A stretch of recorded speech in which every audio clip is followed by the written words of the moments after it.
Саламатсыңарбы? Мен үнүмү кылып атабы? Кандыра?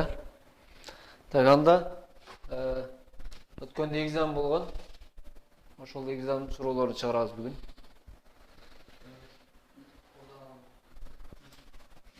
Жака коюп кой. Неме кылып коелу жөн элечи? Контрол. Не болду? Tamam. E-Alim'den kontes болгон, ошо контест суроолорун чыгарабыз. E-Alim плюс Себат ИО. Tamam. Так, контест 1-8 класстардан баштайлы. 8 класстардын суроосу ачылып. Чачылба, Tamam. Так, 8 класстардын биринчи суроосу эмне дейт? 10 метрге чыгыш керек экен. Бир күндө 3 метр жогору чыгат, 2 метр ылдыйга түшөт. Экинчи күн кайра 3 метр жогору ылдыйга. Ошондо канча күндө 10 метрге чыгат дейт. Түшүндүрбү? Мисалы 13-2 деген кандай болот? 13-2 деген.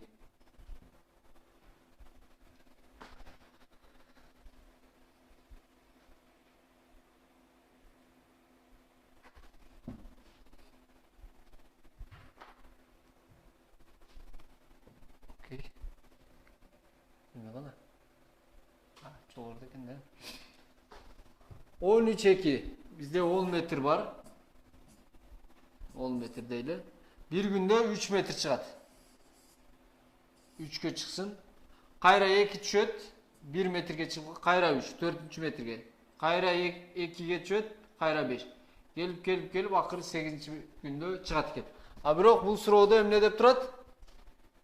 For, if, sail. Ушул сыяктуу функцияларды колдонбойбуз. Түшүнүңөрбү? If'ти колдонбойбуз. Ока, бөлүү, көбөйтүү, мод. Ошол менен эле чыгарабыз. Так, мисалы 27-3. 20 метр бар экен, күндө 7 метр жогору чыгат. Анан кийин эмне болот? 3 метр түшөт. 7 чыгат, 3 түшөт. Ошондо канча күндө жогору чыгат дейт. Так, биздики эмне болуп атат? Биринчи жогору чыгат сөзсүз түрдө.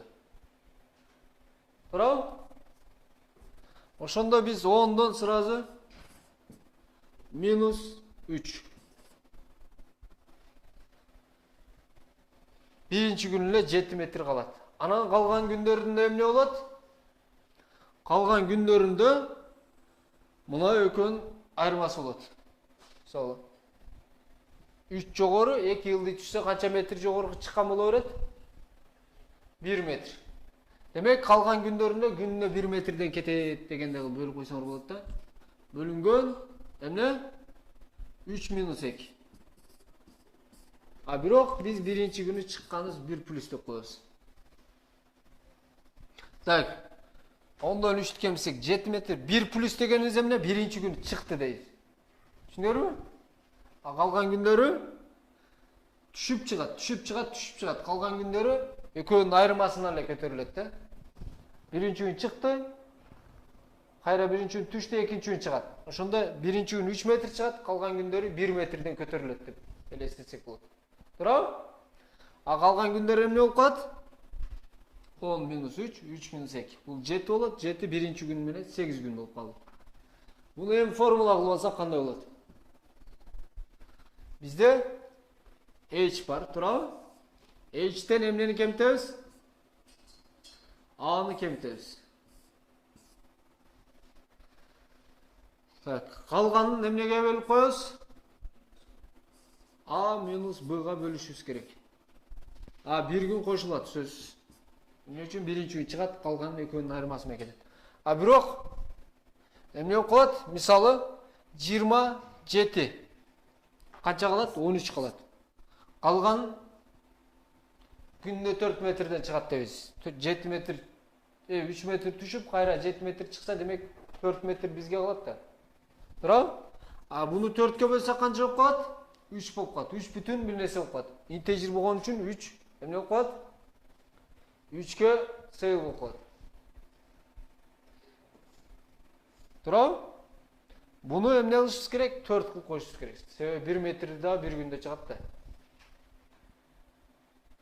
Түшүнүрбү? Эгерде так бөлүнбөсө, үстүгө каратып, плур кылып коебуз. Сейл кылып коебуз. Так, аны кандай кылабыз? Мисалы, n бөлүнгөн n болсун. Буну кантип сейл кылып коебуз? Мисалы, буну жогоруга тоголоктоп коюш үчүн m'ден минус m минус 1ди кемитип туруп n'ге бөлүп койсок, жогоруга тоголоктоп калат.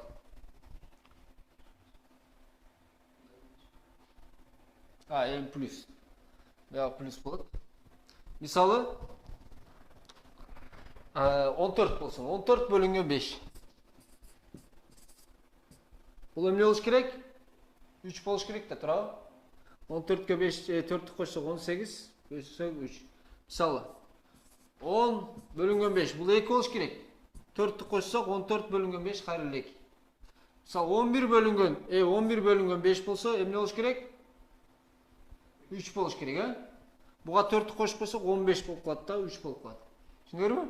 Кайсы санга бөлүп атсак, ошол минус 1ди кошушубуз керек. Ошондо биз эмне кылтабыз? A минус B'ны x деп коелу. Туурабы? Так, ошондо h минус A бөлүнгөн x. X деп эле турайлы. H минус A плюс эмне? A минус B'га бөлүп да, туурабы? Плюс 1 кылып коебуз да. Бугачы? Бөлүнгөн A минус B. Биякта 1 плюс болуш керек, Ошондо 2A, муну кашаны ачып коелу. H минус A менен A'лар бул минус болуп чыгат, бул плюс болот. Плюс B, бул плюс болот кайрылы. Минус B плюс 1 бөлүнгөн A минус B деген бир формула келип чыгат. Муну 1 плюс H минус A плюс 1 бөлүнгөн A минус B деп койсок, биз if'ти колдонбой эле жөн эле чыгарган болобуз. Буну коду кандай жазылат? C++ жок бияктачы.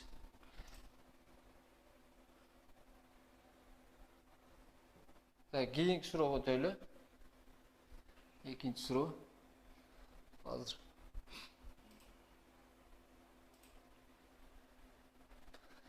Так, товар бар экен, А рубль бар экен, А рубль, Б А сом, Б тыйын турат экен да, товардын баасычы. Бизде ал үчүн биз С сом, Д тыйын төлөппүз. Бизге канча кайтарым бериш керек? Сдача канча бериш керек?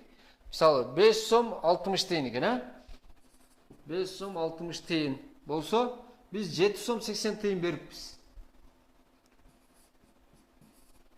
Минус болот да, туурабы? Ошондо бизге канча кайтарат? 2 сом 2 тыйын, 20 тыйын.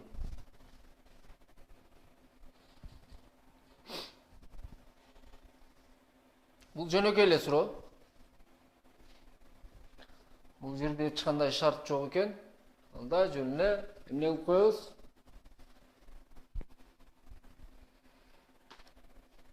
F менен F'ти табып коебуз. Аларды кантип табабыз? Эгерде биз жөнөкөй эле кемитүү кылабыз, 5,6 минус 7,8 дей турган болсок, эмне болот? Мына ылдый жактан жогору жакка кемитебиз. Эгерде будан 7,8 жөнөкөй эле кемитебиз, 2 калат, биякта 2 калат. Эгерде мисалы 7 сом боло турган болсо эмне кылат? Будан чоң болгон үчүн бул жактан 1ди кемитип туруп, 10дон 6ны кемитип коет, анда 4 1 болуп калат да. Эгерде чоң эмес болсо жөн эле кемитип коебуз. Чоң болсо наркыдан 1ди кемитебиз, буга 10ду кошуп коебуз. Ошондо if дейбиз. Эмне кылабыз? D кичинекей D'дан B'ны кемитебиз да, туурабы? Биринчи тыйын жактан точкадан кийинкисин карайбыз, анан алдын өтөбүз да. Кичинекей болсо анда эмне кылабыз?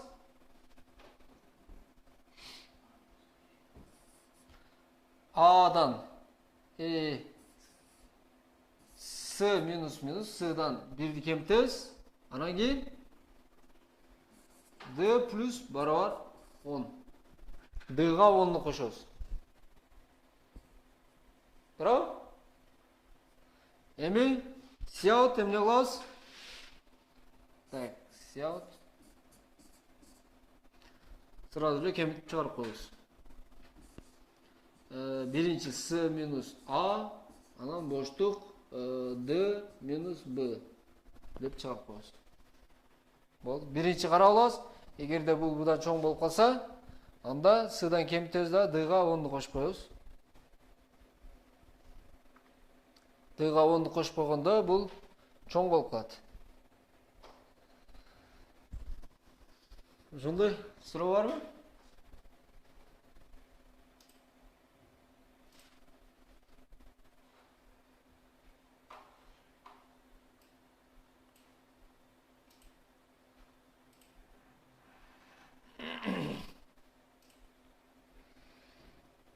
Так, бул жерде бизге n берилет, n 7ден чоң. Демек 7ден чоң деген 8ден баштап туруп канчага чейин экен? 999га чейин, а? 8ден 999га чейин сан берилет экен. Буларды gold, silver, goldтордун баасы 5 экен, silverлердики 3 экен. Ушул nди ушулардын минимум санын колдонуп туруп суммасы n'ге барабар болуш керек. Мисалы 8. 8 деген эмне? 1 gold, 1 silver coin менен жасай алат экен. 8дичи. 1 goldдун баасы 5, 1 silverдики 3. Демек 8ди 1 gold, 1 silverди кошсок канча? 5 плюс 3. 8. 11'de. 11 эмне болот? 1 плюс 2 дейт. 1 голдтуку 5. А 2 silver канча? 3 көбөйтүлгөн 2 болуп калат. 6, 11. Түшүнөрбү? А 15'ti кандай болуш керек? Биздин коиндердин саны минимум болуш керек. 15'ти эки түрдүү жол менен жазсак болот да. Туурабы? Кантип жазсак болот? 5 плюс 5 плюс 5 алтындар менен 3-өйүндө. Анан плюс 3 плюс 3 плюс 3 койсок, эмне 5 silver менен же 3 алтын менен. А бизде эмне деп турат суроодо? Минимум болуш керек. Булардын санычы. Демек, биз мына 3-өйүн эле колдонуп коебуз. Будан 5-өйүн колдонгондон көрөчү. Туурабы? Демек, бизде минимум болуш үчүн эмне болуш керек? Алтындардын санын канча көп колдоно алсак, ошончо жакшы. Ошончо аз болот. Туурабы? Колдоно албаганда наркылар колдонуп коебуз. Эми. Так. Алтын 5, наркы 3. Туурабы? Эгерде n деген сан 5ке бөлүнсө, анда эмне кылабыз? Баарын алтын колдонобуз. Туурабы? Cout эмне кылабыз? Алтындардын саны n бөлүнгөн 5 болот. Мисалы 20 болсо 4 алтын менен 20 жасайбыз. Туурабы? А наркы немелердин саны 0 болот. Silverдин саны. Туурабы? Демек n 5ке бөлүнсө ушундай болуш керек. А эгерде биз 5 вариантты карап коебуз да. Эгерде nди 5ке бөлгөндө 1 калдык калып кала турган болсо, анда кандай кылабыз? Мисалы канча? 11 же 16, 21 дегенде биз 5ке бөлініп тұрғанға түшірішіміз керек те. Мысалы, 21 қылса 20-ға түшірішіміз керек. Егер 20-ға түшіре албасақ, 15-ке түшірішіміз керек. 15-ке түшіре албасақ, 10-ға. Андай болса 5-ке. Қачан 5-ке бөлінгенге чейін түшірішіміз керек. Тұрам? Мысалы, 21 болса, 20-ға түшіре аламыз ба? Бирөө жоқ та, бізде бір ала тұрған. 15-ке түшіре аламыз ба? 15-ке түшірөбүз. Қант түшірөбүз? Silver'den екеуін қолданып қойыз. Тұрам? 3 көбейтілген 2, 6. 21-ден 6-ны кемітіп қойса, ошолға. Андай міне қылат екенбіз? Сяут n-6 бөлінген 5 n-6. 6-ын silver'ге қолданабыз, қалғанын gold міне. Тұрам? Мысалы 31 бола тұрған болса, 25-те 31 минус 6, 25-тің алтын менен қалған silver менен. Тұрам? Ошонда silver қанша болып қалады? Мында боштық қойып қойлы. Silver'дің саны 2 болып қалады. Тұрам? Так, 0 кетті, 1 кетті.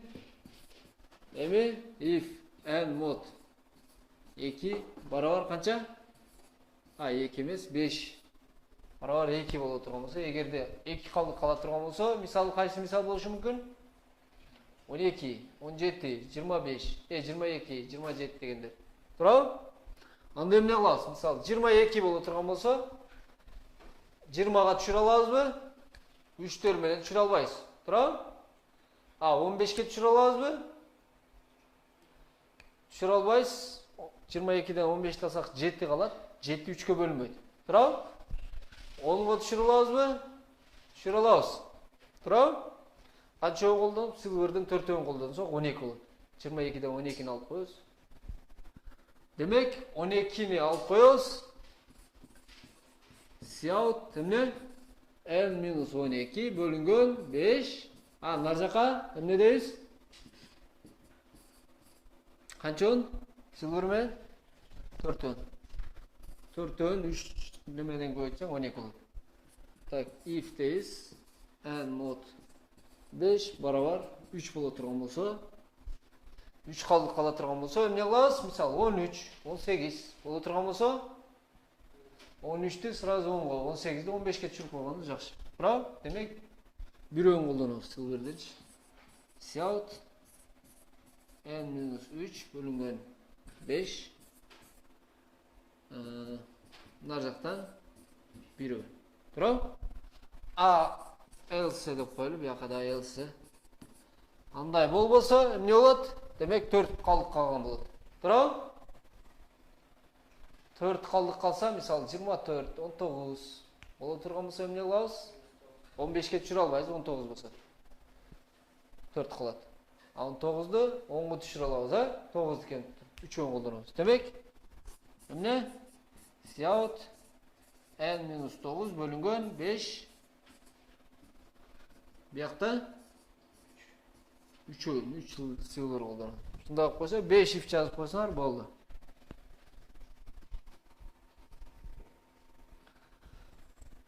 Так. Problems. Не дейді? Так.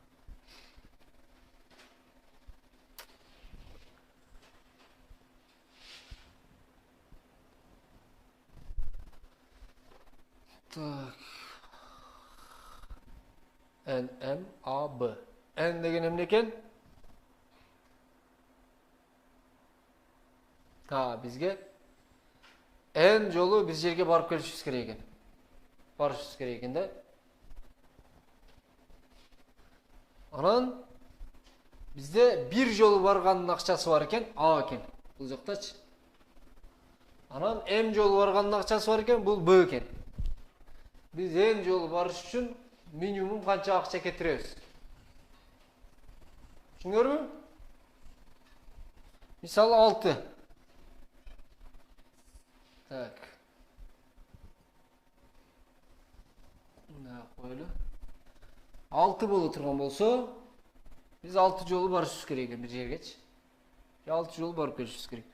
Tak, 2. Yani M. 2 yolun akçası 2'den eken. 2 жол барып келгенчи. А 1 жолунку 1 сом экен.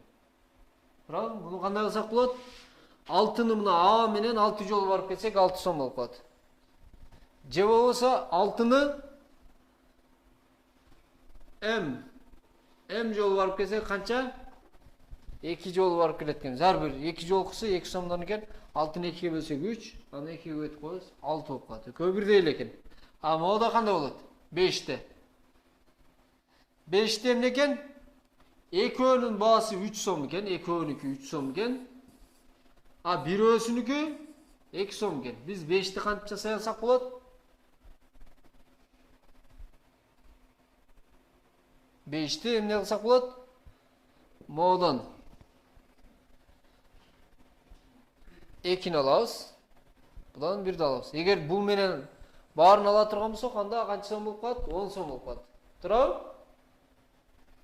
Ар бир барганга 2 сомдон кетсе, биз 5 жол барыш үчүн 10 сом кетип калат да. А биз 2 жол барганга 3 сомдон болсо, 2 жолдан 2 жол алабыз, 4 болот. Анын акчасы 6 болот. 3 плюс 3 плюс 1 жолу жөнөкөй акча менен барып коебуз да. Түшүнүңөрбү?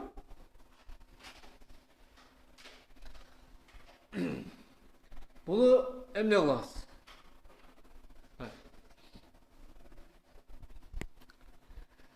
Биз сразу эле карайбыз. Эгерде А деген 1 жол барып келишти. Туурабы?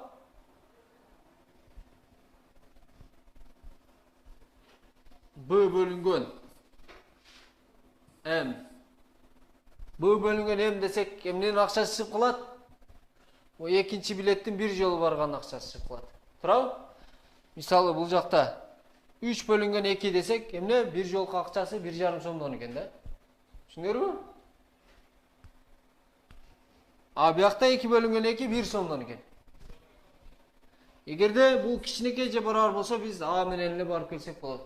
Туурабы? Бунун акчасы менен бунун акчасы бирдей, же болсо бул арзан болгон болот да. Арзан болсо, ар барганда эле акчасын алып туруп эмне кылабыз? Мындай болсо, анда жөн эле эмне? N көбөйтүлгөн Аны чыгарып коебуз. Туурабы? N жолу барып келебиз А акча менен. Андай болбосо эмне кылабыз? Биз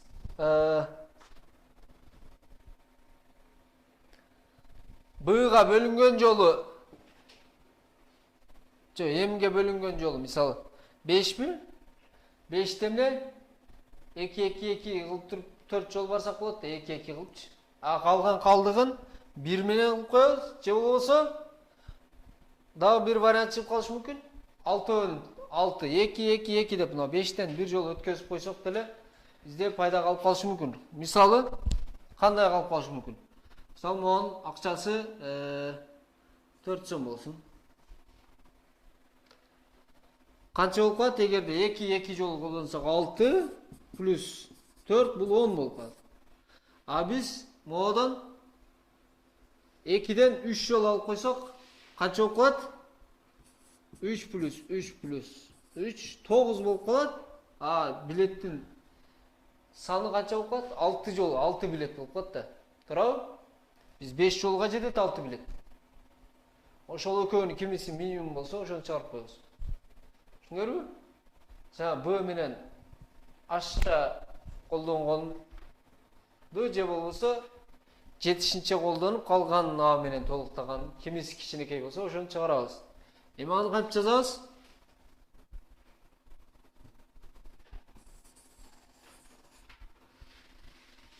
Эгерде кичинекей же барабар болсо, аны колдонобуз. Болбосо, так, минимум дейли. Баарына Б'ны колдонуш эмне болуп калат? Баарына Б'ны колдонуш.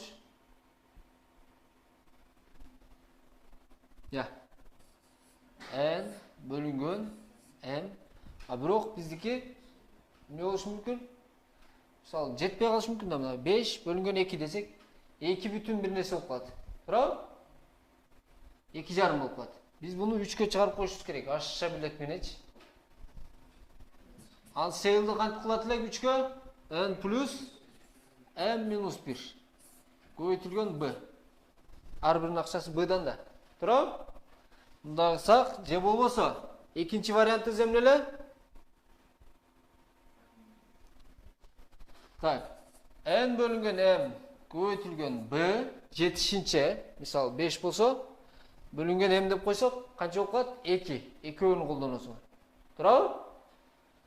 А қалғаны қанша қалып қалады? Қалған A менен. Плюс дейіз, қалған қанша қалып қалышы мүмкін? 1 жанынан көп қалып қалышы мүмкін. Қанша? N mod N. N mod M көбейтілген A. Тұрау? Мысалы, бізден 13 болсын дейлі. N.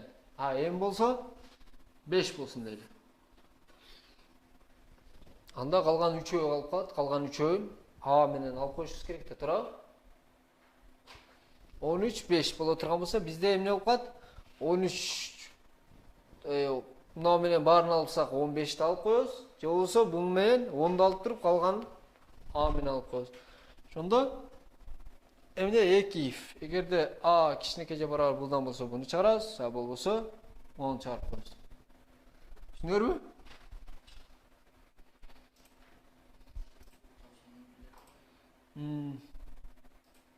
Бүттү? Saat kaç oldu? 31. A'nı açaylı. Tak. Bu жерде 5 дегенде 2 түрдүү акчабыз бар экен биздечи. 1 сомдук, анан 2 сомдук бар экен. Biz 5 сом ушулар менен 5 сом жасашыбыз керек экен да.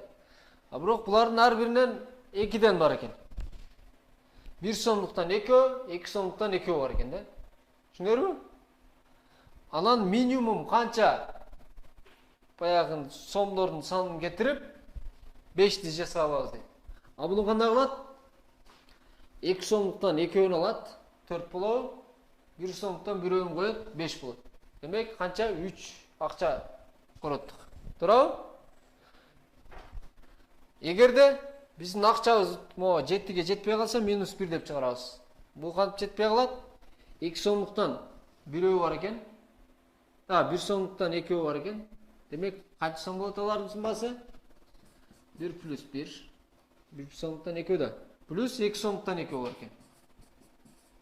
Бұлардың суммасы 6, бізге 7 сом керек деп атат. Жетпейт деп башпайчы. Андан минус 1 дейбиз. А эгерде жетип туруп жасай албасак, андан 0 деп чыгарабыз. Кандай болот бул? Мисалы бизге 5 сомдук керек экен, 5 сом керек экен да. 3 сомдон 2 бар экен, 3 3төн. А 4 4төн да 2 бар экен. Булардын суммасы канча болуп калат? 14 болуп калат. 5тен жогору, бирок 5ти жасай албайбыз. Булардын эч кайсы суммасы мененчи 2-ні қоссақ 6 болып кетеді, 2-ні қоссақ 7, өздері 3, 4, жетпей қалады. Түсінікті болды? А бирок бияқта көңіл бұрсаңар.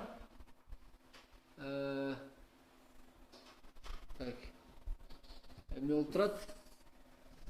M'дердин саны 15, M'дердин саны 10-дун 9-на чейин.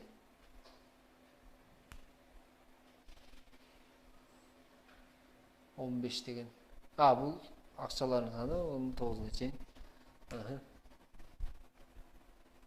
Biz мурунку чейректе биз темабыз рекурсия болчу. Рекурсия деген эмне? Же перебор. Бүт бар жок варианттарды карап чыгуу деген да. Туурабы? Ошондо бизде эмне могулар болот? 2 тыйыныбыз бар, анда 1, 1, 2 деген нерсе болот да. Туурабы? Анан биз буларды максимум 15 болот деп атат. 15 болсо канча вариант болуп калат? Общий 15тен 2, ар биринен 2 болсо 30 болуп калат, туурабы? 30. 2'nin 30. darajасы эмнеге барар болот? İşte ekan. 2'nin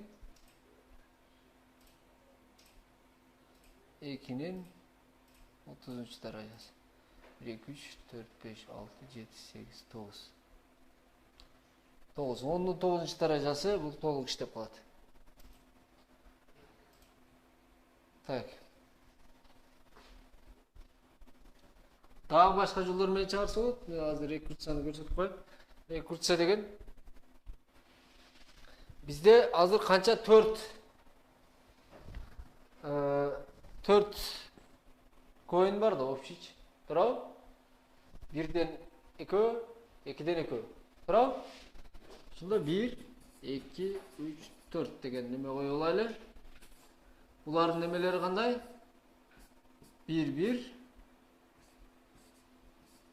2, 2 акчаларычы. Туурабы? Эми биз мындай экилик системаны карайлы. 4 орунду. 0, 0, 0, 0 деген могу акчалардын эч кайсысын колдонбодук деген. Анан 0, 0, 0дөн кийин эмне келет? 0, 0, 0, 1 келет. Туурабы? Бул деген муну колдондук, калганын колдонбодук деген. Буну колдонсок суммасы канча болот? 2 болот. Туурабы? 0 эле колдонсок 1 эле 2 болот да. Андан кийин 0, 0, 1, 0. Бул 2ге барабар. Так, бул 0 эле колдондук, калганын колдонбодук. Анан 0, 0, 1, 1. Бул экөөнү колдондук. Анда 4 болот. Анан 0, 1, 0, 0. Бул деген могу 3-чүнү колдондук, калганын колдонбодук. Экилик системада жаңағы сандардынчы канча вариант болот бул? Бизде 4 орунду сан бар. Ар бирине 0 же 1 келиши мүмкүн. Туурабы? Ошондо комбинаторикада 4 орунду сан болсо 2, ар бирине 2ден сан келет. 2, 2, 2, 2. Бул 16. Демек 16 вариантыбыз бар да. Бүт. 16 вариантка эмне болуп калат?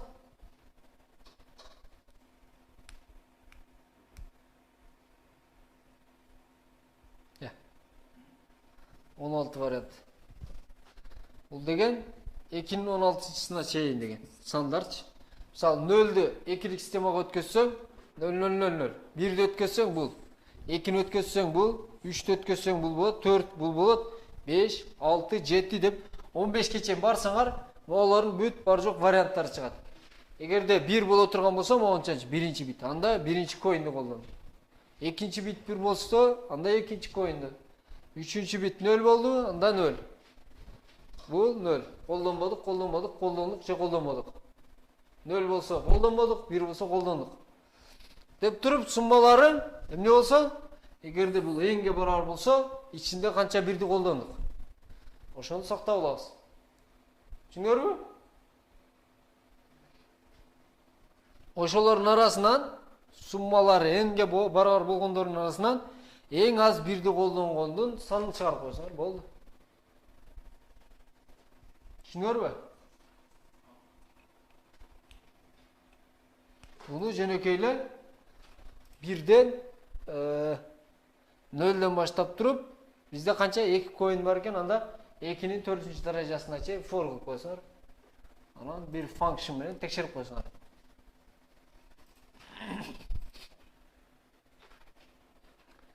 Так, монитор деген суроо. Bizde AB. Bizde AB santimetr. Önce doska var eкен да. Biyağı A, biyağı B. Ayırması yok. Anam bul жерден biz жаңы bir 4-3 biyağı 4x biyağı 3x болгон bir başka bir monitör жасашыбыз керек да, bunun içine. Түшүнүңөрбү? Бул 4-3 деген эмне? Экөө бири-бирине болгон катышы. Биягы мисалы 4 болсо, биягы 3. Мисалы биягы 16 болсо, биягы канча болуш керек? 12 болуш керек. Бул жактан бул жак общий жалпы бөлүүсүн бөлүп бергенде 4-3 калыш керек да. Түшүндүңөрбү?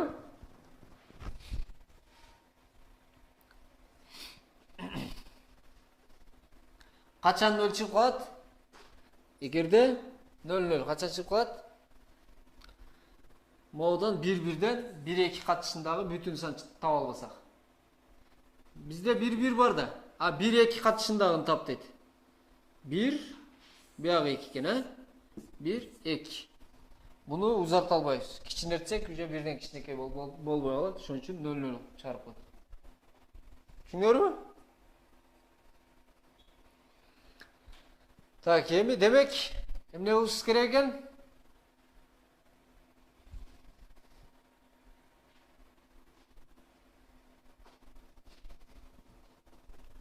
Так.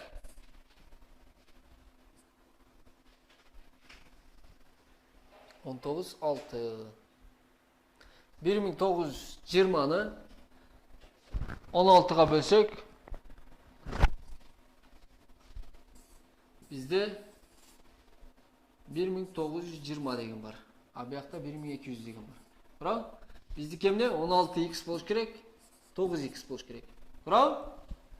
1920-ны 1520-ны 16-га бөлсөк, x'тин максимум болушу мүмкүн деген жообу чыгат. Туурабы? 1520-ны 16-га бөлсөк, канча калат? Так. 80 200 195. Ya жөнүнө 95 кен. 100 каяктан кошулуп кетти. Так. Демек, биздин x 95 болушу мүмкүн.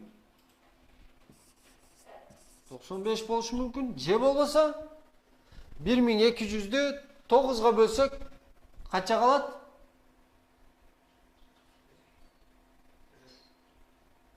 1200-ді 9-ға бөлсөк, 100, 300-ді 9-ға бөлсөк,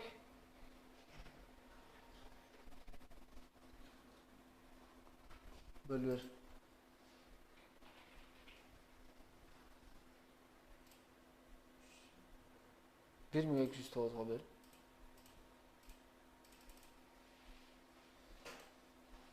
Бөлүнгөн 9. 133. Же болбосо буякта эмне болушу мүмкүн экен? 133 болушу мүмкүн экен. Демек, эмне? Буну кылсак, бунун размеринен өтүп кетет. 133-тү 16-га көбөйтсөк 1500-дөн өтүп кетет.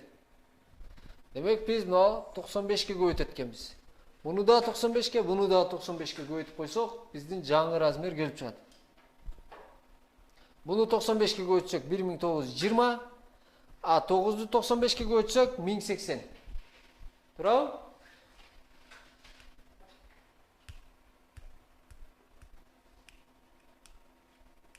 болобу?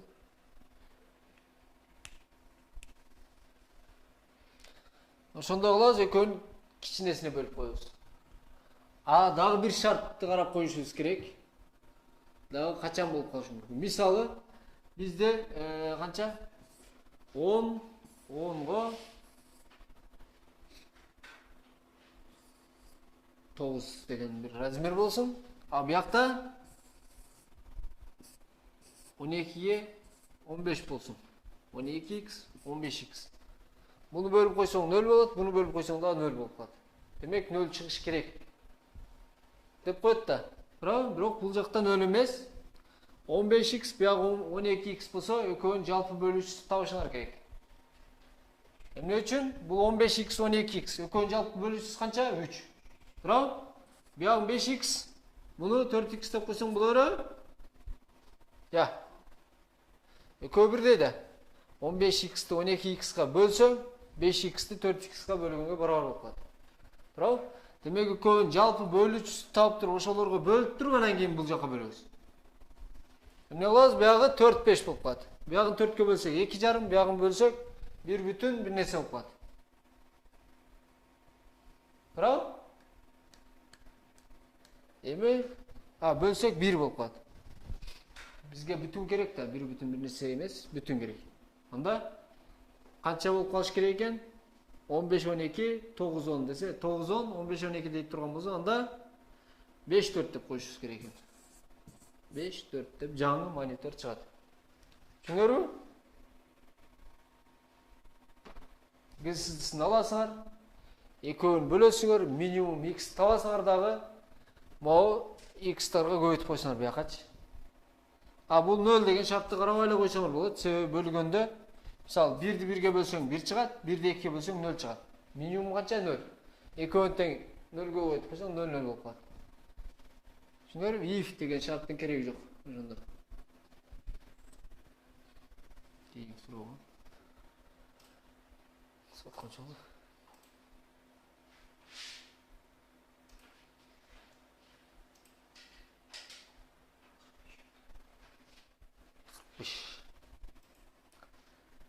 Так, bizde n again in point online with coordinate x I find the point x sum of distance to give.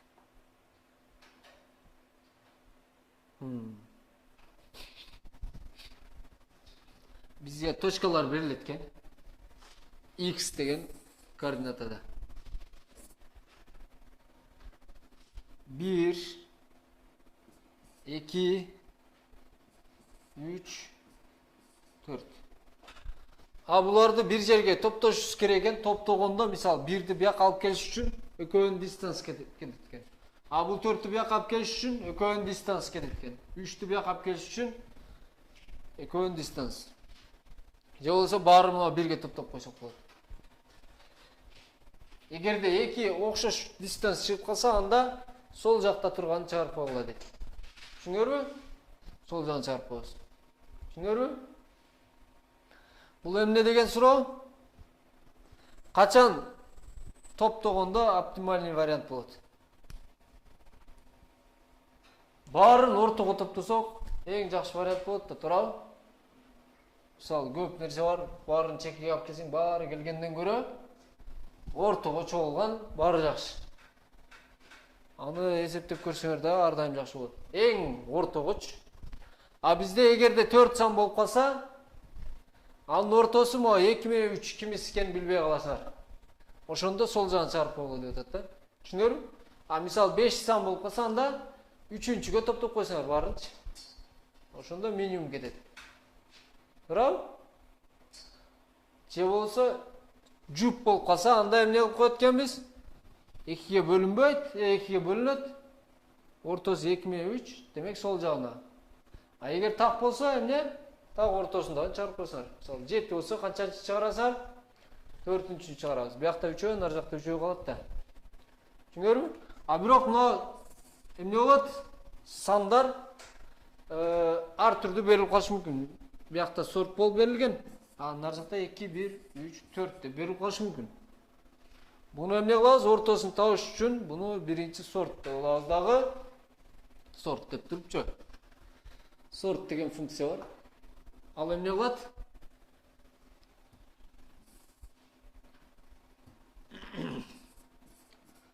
Сорт bizde A деген нерей болсын. A плюс N деп коебуз. A'нын ичинен N'өн сорттоп кой деген. A 0дөн баштап туруп A N'ге чейин. Түшүнүңөрбү? Сиаут ортосун кантип чыгарып коебуз? Мисалы 4 болсо, экинчисин чыгарып коюшубуз керек. Же болсо 0дөн баштасак 0 1 деген чыгарып коюшубуз керек да.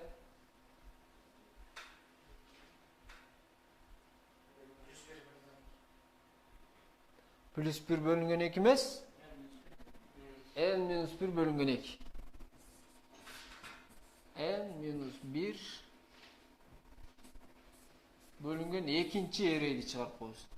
А эгерде бул так боло турган болсо, 5 болсо, анда эмне болот? 5 минус 1 4 бөлүнгөн 2 экинчи. 0 1 2 3 4. 5 болуп калат да, туурабы? Бунун ортосу кайсы? 2 болуп калат. N деген 5, 5тен 1'di кемсек 4, 4 2'ye bölseng 2. А мисал 4 болуп калса, эмне болуп калат? Мынаны чыгарышыбыз керек да, туурабы? 4 минус 1 канча? 3. 3'te 2'ye bölseng 1,5, интежер болгон үчүн 2'ге чыгып калат. Сорт кыласыңар C out A n минус 1 бөлүнгөн 2 деп коесуңар. Так, канча болду? 50 өтүп калыптыр. Бизден кийин дагы сабак бар. Ошондуктан бир суроо калды. Бунун кийинки сабакка, кийинки онлайн сабакта неме кылабыз, түшүндүрүп коебуз. Фишки деген суроо бар экен. Бул бир аз узун болот. Ошондуктан кийинки сабакка чейин, кийинки сабакта чыгарабыз. Суроо барбы? Талант, Ирбек, Аламбек.